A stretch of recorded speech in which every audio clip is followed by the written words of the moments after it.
Hello there, Trinity and LSA families. This is Pastor Truwe with my week 3 devotional introduction, in which I introduce and unpack the week's devotional themes. Now, last week we laid the foundation for God's sacramental way of working. That is, from the beginning, the Lord has been taking visible elements and attaching promises to them so that by that promise, He would give or strengthen or sustain faith in His people. So last week we looked at certain things like the trees in the garden, the water of holy baptism, the bread and wine in the Lord's Supper, and even the goats on the Day of Atonement, where those were visible signs to which God attached a promise, and by that promise He would strengthen, sustain, and even give a saving faith. This week we're going to build on that idea. We're going to take that idea further and look at 5 specific events from the Old Testament where the Lord is working in this sacramental way. And we're going to begin on Sunday with Sunday school, and then again on Wednesday in chapel with the story from Genesis chapter 9 of God instituting, that is, giving the rainbow as a sign of His promise. So we have Noah and his family who had been in the ark where the Lord had sustained their life during the flood. And now the waters have subsided and they come out of the ark, and the Lord establishes a covenant with them. He institutes a rainbow, and to that rainbow attaches a sign, a promise, by which their faith in the Lord would be strengthened and sustained. And what is the promise? That He would never again destroy the world by water. And still today, that rainbow serves for us as a reminder of God's gracious and merciful promise. So we get a little rain, and at the end of it, the sun is shining, and we see the rainbow, and we're reminded, oh, just a little rain, or sometimes just a lot of rain, and yet the whole world will never be destroyed by water.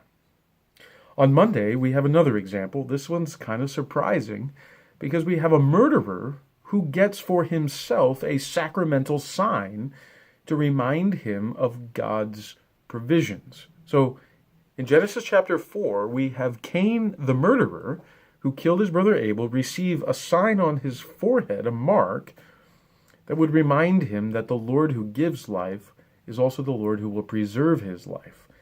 So that even though he's a murderer, the Lord does not desire the death of anyone. And so He will preserve Cain's life. And that mark is a reminder that the Lord has promised that if anyone messes with Cain, that person will deal with the wrath of God. So the Lord who gives life sustains life. And the mark then serves as a sacramental sign to remind Cain of the promise of the Lord. Whether or not Cain would end up trusting in the sign, that sign was there for him to believe. On Tuesday, we have the well-known story from Exodus 12 of the Passover. So there you have the Israelites in bondage in Egypt, and they were given to take a lamb without blemish, to slaughter that lamb, to roast the lamb, to eat the lamb, but take the blood of the lamb and put that on the doorposts. And by the blood of the lamb, the angel of death would pass over them, and they would be sustained in their lives.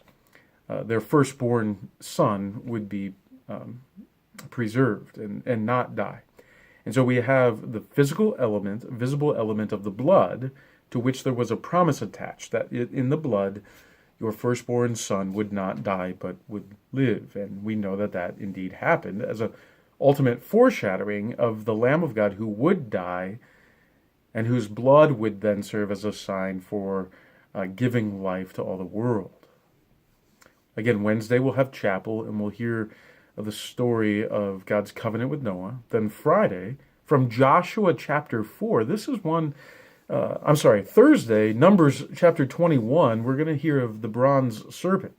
You may remember, as the children of Israel are wandering around in the desert after having been brought out of Egypt, they begin to grumble, and they speak against the Lord's chosen servant, Moses.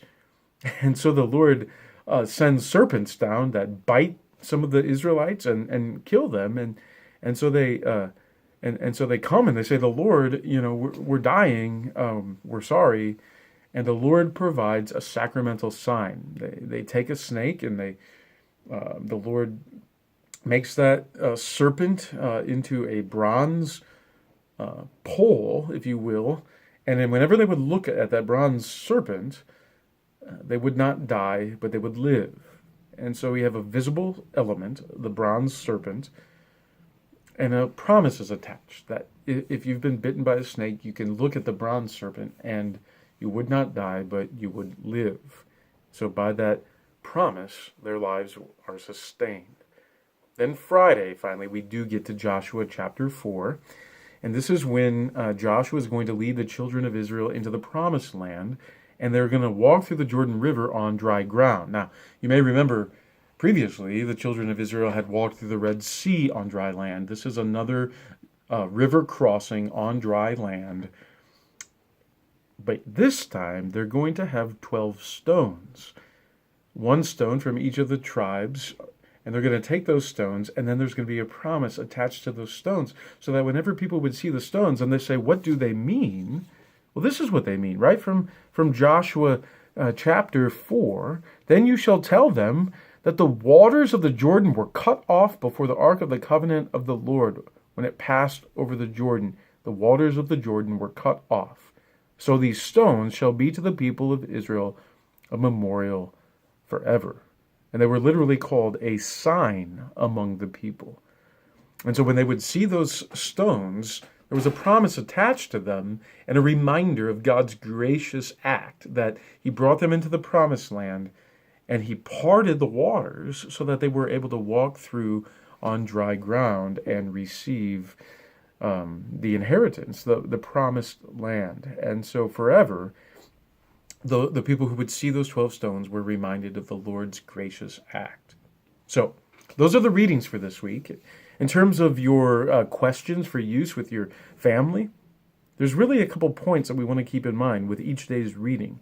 We want to ask the question, who initiated the action? Of course, this leads us to see that the Lord is the one who's always instituting, establishing these sacramental signs to give and strengthen faith. It's the Lord who gives these things, not us.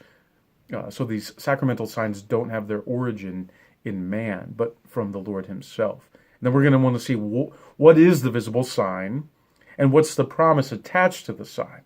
So who do they come from? What's the visible element? What's the promise attached to it? And then what does this promise reveal about the will of the Lord? And of course, we're going to see that the Lord is the Lord who gives life and desires to sustain life and encourage faith in the hearts of his people. One little note, if our teachers are watching, in your little booklet for the daily devotions, there's one error. It says that the verse of the week is Matthew, Genesis 9, 1 to 11. Well, that's supposed to read Genesis 9, verse 11. And this is where the Lord establishes the covenant of the rainbow, that never again shall all flesh be cut off by the waters of the flood, and never again shall there be a flood to destroy the earth. So week 3, Sacramental Acts in the Old Testament. Always the Lord establishing them with a visible element to which he attaches a promise, and by that promise encourages, gives, or sustains faith in the hearts of his people. The Lord bless your time in his word.